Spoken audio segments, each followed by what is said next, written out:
रुकना नहीं है, अंत तक चलते जाना है, क्योंकि या तो जीत मिलेगी नहीं तो सीख मिलेगी। तो चलिए दोस्तों, इसी के साथ स्वागत है एक बार फिर से आपका जीएस के सफर में। और जैसा कि जीएस के इस खूबसूरत से सफर में हमने आपसे वादा किया है कि इसमें हम आपको सभी कॉम्पिटिटिव एग्जाम्स की तैयारी कराएंगे और जीएस के प्रत्येक सब्जेक्ट के नोट्स हम आपको प्रोवाइड कराएंगे।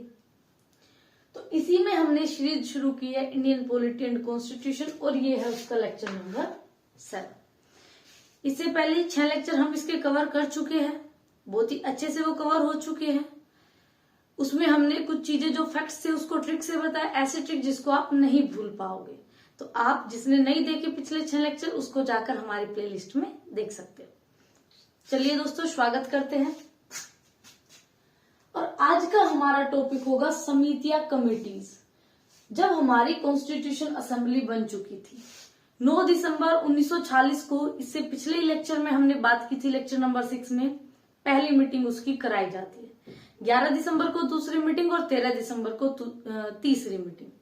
13 दिसंबर की तीसरी मीटिंग में क्या होता है, पंडित जवाहरलाल नेहरू जो हमारे प्राइम मिनिस्टर बनेंगे आगे चलकर, वो एक अपना ऑब्जेक्टिव रिजोल्यूशन पेश करते हैं, उद्देश्य प्रस्ताव, जो आगे जाकर संविधान की प्रस्तावना में बहुत ही इंपॉर्टेंट रोल प्ले करेगा। और उनके इस उद्देश्य प्रस्ताव को 22 जनवरी 1947 को क्या एक्सेप्ट कर लिया जाता है। उसके बाद संविधान पर काम करना शुरू हो जाता है। और यहां से बात आती है अब हमारी संविधान सभा के लिए समितियों की। 3 जून को माउंटबेटन योजना आती है और 15 अगस्त को क्या हो जाता है, पार्टीशन हो जाता है। और पार्टीशन के बाद अब हमारे यहाँ पे कितने मेंबर्स बचते हैं, 299 मेंबर्स। तो चलिए, ये सब था हमारा संविधान सभा में कैसे हमने उसकी मीटिंग्स कराई या कैसे उद्देश्य प्रस्ताव पेश किया। उसके बाद आज हम बात करेंगे अपनी समितियों, अपनी कमेटीज पर। तो संविधान सभा की बहुत ही इंपॉर्टेंट कमेटीज, जिनपे हर बार हर एग्जाम में कहीं ना कहीं एक क्वेश्चन जरूर पूछा जाता है। और इन कमेटीज को हम क्या होते हैं, बहुत बार नहीं याद रख पाते, क्योंकि कुछ फैक्ट्स होते हैं जिनको हम कभी कभी भूल जाते। तो कभी कभी हमने चीजों को ट्रिक से भी याद रख लेना चाहिए। ऐसे ट्रिक जिसको आप नहीं भूलो, क्वेश्चन देखते ही आपके दिमाग में आ जाए। तो कुछ इसी तरह से आज हम इस टॉपिक को कवर करने वाले हैं। तो चलिए समितियों की बात करते हैं, कमेटीज। सबसे पहले संघ समिति और संघीय शक्ति समिति। संघ समिति और संघीय शक्ति समिति। संघ क्या होता है, संघ बोला जाता है देश को, राष्ट्र को। और जब पार्टीशन हुआ उसके बाद जो पहले प्राइम मिनिस्टर बने वो कौन बने, पंडित जवाहरलाल नेहरू। और देश को बांध के रखने का काम, देश को जोड़ के रखने का काम कौन करता है, हमारे प्राइम मिनिस्टर करते हैं। तो संघ मतलब देश, और देश मतलब देश से जब भी देश आएगा तो सबसे पहला नाम किसका आएगा, पंडित जवाहरलाल नेहरू का, क्योंकि सबसे पहले देश में प्राइम मिनिस्टर का पद प्राप्त करने वाले कौन थे, पंडित जवाहरलाल नेहरू। तो जो भी समिति में तुम्हें संघ दिखाई देगा, संघ समिति या संघीय शक्ति समिति, उन दोनों ही समितियों के हेड कौन होंगे, पंडित जवाहरलाल नेहरू। तो दोनों समितियां हमें अच्छे से याद हो चुकी है। जब भी कोई समिति आएगी जो किससे रिलेट करेगी, संघ से, राष्ट्र से रिलेट करेगी, देश से रिलेट करेगी, तो जहां भी देश वर्ड आएगा, संघ वर्ड आएगा, वहां पे पंडित जवाहरलाल नेहरू का नाम जरूर आएगा। उसके बाद हम बात करते हैं नियम एवं संचालन समिति की। देखिए क्या होता है कि जब 11 दिसंबर को संविधान सभा की सेकंड मीटिंग कराई गई तो उसमें हमने एक परमानेंट हेड चुने थे। उनके कौन, डॉक्टर राजेंद्र प्रसाद। अभी किसी भी सभा को चलाना है, कैसे चलाना है, कैसे नहीं चलाना है, ये काम कौन करता है, उस सभा के हेड। उस सभा में नियम क्या होने चाहिए, उसको कैसे संचालन करेंगे, क्या उसकी प्रक्रिया होगी, उन सब चीजों का काम कौन करेगा, सभा का हेड। तो इसी से हमें ये समितियां याद होने वाले। पहला है नियम और संचालन। किसी भी सभा को चलाने के लिए जो नियम बनेंगे, संचालन होगा, वो सभा का हेड करेंगे। और सभा के हेड कौन थे, डॉक्टर राजेंद्र प्रसाद। उसके बाद प्रक्रिया, सभा जब चलेगी तो कोई ना कोई क्या होगी, प्रक्रिया होगी। और इस प्रक्रिया का निर्धारण भी कौन करेगी, कैसी प्रक्रिया होगी, कैसा वो प्रोसेस होगा, उसको भी कौन बताएंगे, जो हेड होंगे वो बताएंगे। उसके बाद आता है झंडा समिति। और हम सब जानते हैं डॉक्टर राजेंद्र प्रसाद क्या बने थे, आगे चलकर हमारे प्रेसिडेंट ये बने थे, प्रेसिडेंट राष्ट्रपति ये बने थे। और राष्ट्रपति कौन होता है, भारत का प्रथम नागरिक। झंडा फहराने का सबसे पहला अधिकार भी किसके पास होता है, हमारे प्रेसिडेंट के पास। तो यहीं से हमारे पास आई कौन सी समिति, झंडा समिति। जिसके हेड भी कौन थे, डॉक्टर राजेंद्र प्रसाद। और इसके बाद हुई वित्त एवं कर्मचारी समिति। अब किसी सभा में कितने लोग काम करेंगे, उनको वित्त कैसे दिया जाएगा, क्या याद रखने के लिए, अगर जो लोग काम करेंगे उनको हम क्या बोल सकते हैं, कर्मचारी, और जो उनको पैसा मिलेगा, सैलरी मिलेगी, उनको क्या बोल सकते हैं, वित्त। और ये सब काम कौन करेगा, जो हेड होगा। किसी भी ऑफिस में या स्कूल में या लाइब्रेरी में कहीं भी होगा, इन सब चीजों को कौन करेगा, जो उसका हेड होगा। अभी कॉन्स्टिट्यूशन असेंबली में भी कौन करेगा, इन सब कामों को हेड करेंगे। तो ये याद की हमने 4 समितियां। पहली कौन सी, नियम एवं संचालन, किसी भी सभा को कैसे चलाना है, क्या उसके लिए रूल्स होने चाहिए, नियम होने चाहिए, और कैसे उसको चलाना, नियम और संचालन, ये उनके हेड देखेंगे। और हेड हम जानते हैं कौन है, डॉक्टर राजेंद्र प्रसाद। उसके बाद प्रक्रिया, सभा को प्रोसेस कैसे उसको आगे बढ़ाया जाएगा, वो चीज भी कौन बताएंगे, भाई हेड बताएंगे। झंडा समिति, सबसे पहला जो अधिकार भारत में माना जाता है झंडा फहराने का, वो हमारे प्रेसिडेंट का, क्योंकि भारत के प्रथम नागरिक कौन होते हैं, भारत के राष्ट्रपति। और डॉक्टर राजेंद्र प्रसाद क्या थे, first president of India, Bharat के प्रथम राष्ट्रपति। तो झंडा समिति के भी हेड कौन होंगे, डॉक्टर राजेंद्र प्रसाद। उसके बाद जो सभा है उसमें कितने कर्मचारी काम करेंगे और उनको कैसे सैलरी दी जाएगी, ये कौन बताएगा, हेड बताएंगे। और हेड कौन है, डॉक्टर राजेंद्र प्रसाद। तो ये होगी हमें 4 समितियां याद। इसके बाद बात आती है प्रांतीय संविधान समिति और मौलिक अधिकार समिति। देखो क्या होता है कि जब कॉन्स्टिट्यूशन असेंबली बनती है उसमें 389 मेंबर्स लिए जाते हैं। 389 में से जो 296 मेंबर्स है वो स्टेट से आते हैं, और जो 93 मेंबर्स बच जाते हैं वो हमने कहाँ से लेके आने हैं, जो हमारे रजवाड़े हैं वहां से लेके आने हैं। तो क्या होता लास्ट टाइम तक, पहले तो क्या होता, बहुत सारे जो राजा लोग होते हैं वो अपना जो सीट होती है उसको मना कर देते, लेकिन लास्ट टाइम तक वो कहीं ना कहीं इसमें जुड़ जाते। लेकिन तब भी हमारे 3 जो रजवाड़े होते वो ऐसे जो इससे सहमत नहीं होते, हैदराबाद, जूनागढ़ और कश्मीर। अब इन तीनों रजवाड़ों को, इन तीनों रियासतों को देश में जोड़ने का काम कौन करते हैं, सरदार वल्लभ भाई पटेल, जिनके लिए क्या बनाई गई थी, स्टेच्यू ऑफ यूनिटी। यूनिटी मतलब बांध के रखने वाला, एक अखंड भारत का सपना, अखंड भारत जिसके टुकड़े ना हो, एक अखंड भारत का सपना देखने वाले कौन थे, सरदार वल्लभ भाई पटेल। तो सभी प्रांतों को बांध के किसने रखा था, सरदार वल्लभ भाई पटेल ने। तो जब भी प्रांत की बात आएगी वहां पे किसका नाम आएगा हमेशा सामने, सरदार वल्लभ भाई पटेल का। तो प्रांतीय संविधान समिति की हेड कौन होंगे, सरदार वल्लभ भाई पटेल। अभी अगर आपने किसी को शामिल करना है देश के अंदर, तो आपको क्या पहले उसको उसके अधिकार बताने होंगे कि अगर आप हमारे देश में शामिल हो जाते हो तो हम आपको ये फंडामेंटल राइट्स प्रोवाइड कराएंगे, ये मौलिक अधिकार हम देंगे। तो ऐसे ही कुछ वादे करके क्या इन प्रांतों को शामिल किया था सरदार वल्लभ भाई पटेल ने, कि हम आपको क्या देंगे, मौलिक अधिकार देंगे। तो प्रांतों को जब मौलिक अधिकार मिलेंगे तभी तो वो देश के अंदर आएंगे ना, उसके लिए सहमत होंगे। तो ये चीज किसने की थी, सरदार वल्लभ भाई पटेल ने। तो प्रांतीय संविधान समिति, प्रांतों को जोड़ा किसने, सरदार वल्लभ भाई पटेल ने। इसको आप ऐसे भी, इसका तो सब जानते हैं, स्टेच्यू ऑफ यूनिटी है इनके लिए। और यूनिटी मतलब एकता, और एकता मतलब जोड़ के रखने वाला। और भारत में किसको जोड़ा गया, प्रांतों को। तो जब भी प्रांत आएगा सरदार वल्लभ भाई पटेल आएगा।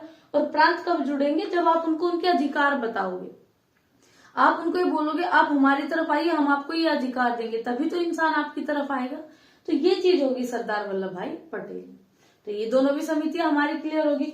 उसके बाद आती है मौलिक अधिकार उप समिति। वो तो थी मौलिक अधिकार समिति, मौलिक अधिकार या अल्पसंख्यकों के लिए अधिकार, वो समिति। अब बात करेंगे मौलिक अधिकार उप समिति की। देखो मौलिक अधिकार जब हमने दे दिए एक बार, ठीक है, एक बार दे दिए काफी है, लेकिन बार बार उस अधिकार को देना वो ऐसा हो जाएगा कि हम उस पर क्या करें, कोई कृपा कर रहे हैं, है ना, किसी पे कृपा कर देना। तो कृपा से बना कृपलानी। तो एक बार जब मौलिक अधिकार दे चुके सरदार वल्लभ भाई पटेल, अब बार बार क्या मौलिक अधिकार ही देते रहेंगे, तो वो तो कृपा करने जैसा हो जाएगा। तो कृपा करने से बना कृपलानी। तो मौलिक अधिकार उप समिति के हेड कौन थे, कृपलानी। उसके बाद है अल्पसंख्यक उप समिति। अल्पसंख्यक की भी बात कौन कर चुके थे पहले, अल्पसंख्यक को ही तो मौलिक अधिकार देने की बात करके लेके आए थे कौन, सरदार वल्लभ भाई पटेल। और अब अल्पसंख्यकों की आगे उप समिति, तो इसके हेड कौन थे, एच.सी. मुखर्जी। ये आपको वैसे भी याद रह जाएगा क्योंकि पिछले लेक्चर में हमने बात की थी, जब संविधान सभा की फर्स्ट मीटिंग कराई गई 9 दिसंबर को, या जब सेकंड मीटिंग कराई गई 11 दिसंबर को, तो दोनों ही मीटिंग में उपाध्यक्ष किसको चुना गया, एच.सी. मुखर्जी को।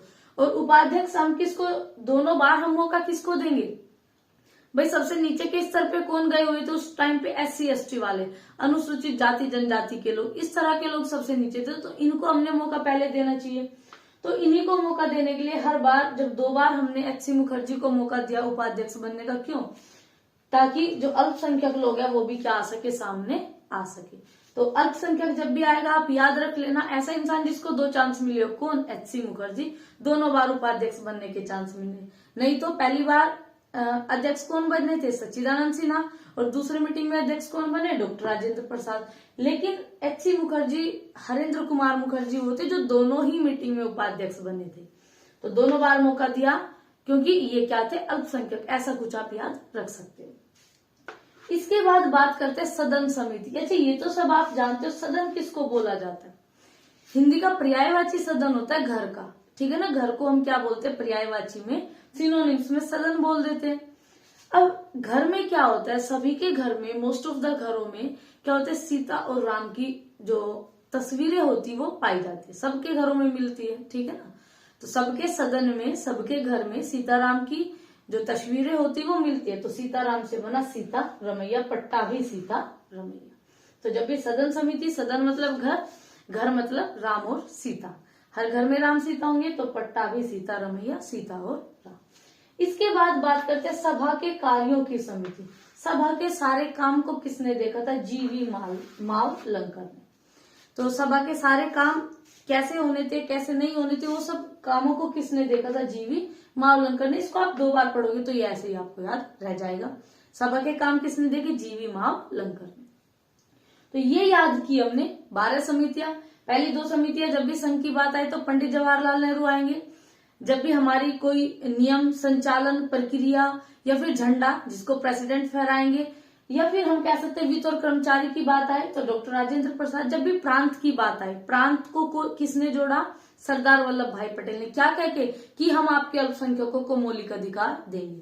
तो प्रांत और मौलिक अधिकार अल्पसंख्यकों की बात आए तो सरदार वल्लभ भाई पटेल।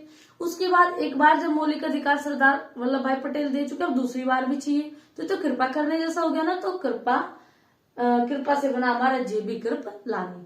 उसके बाद अल्पसंख्यक की बात आई तो अल्पसंख्यक पहले भी आ चुके, अल्पसंख्यक अब भी 2 बार आ चुके, और 2 बार मौका किसको मिला था, HC मुखर्जी को। फिर बात करते हैं सदन। सदन मतलब घर, और हर घर में क्या होता है, सीता और राम, तो पट्टा भी सीता रमैया।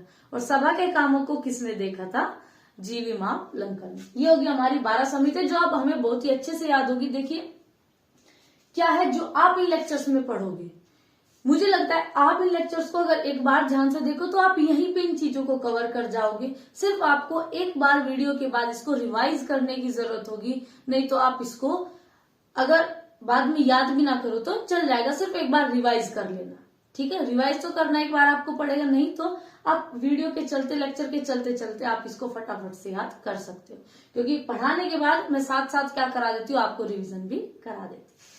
तो चलिए इसके बाद बात करते हैं हम सर्वोच्च न्यायालय और नागरिकता की समिति। देखिए सर्वोच्च न्यायालय का तो सुप्रीम कोर्ट, और सुप्रीम कोर्ट में जो आप जज बनाओगे वो ऐसे इंसान को बनाओगे जो सदाचारी हो, ठीक है ना, सदाचारी हो, शिष्टाचारी हो, अच्छे मैनर्स वाला इंसान हो। तो सदाचारी जैसे साउंड कर रहा है कौन, वरदाचारी। सदाचारी जैसे साउंड कौन कर रहा है, वरदाचारी। तो जब भी सर्वोच्च न्यायालय की बात आएगी आपको एकदम से दिमाग में आ जाएगा सर्वोच्च न्यायालय मतलब सदाचारी, और सदाचारी जैसे साउंड कौन करेगा, ऑप्शन से वरदाचारी।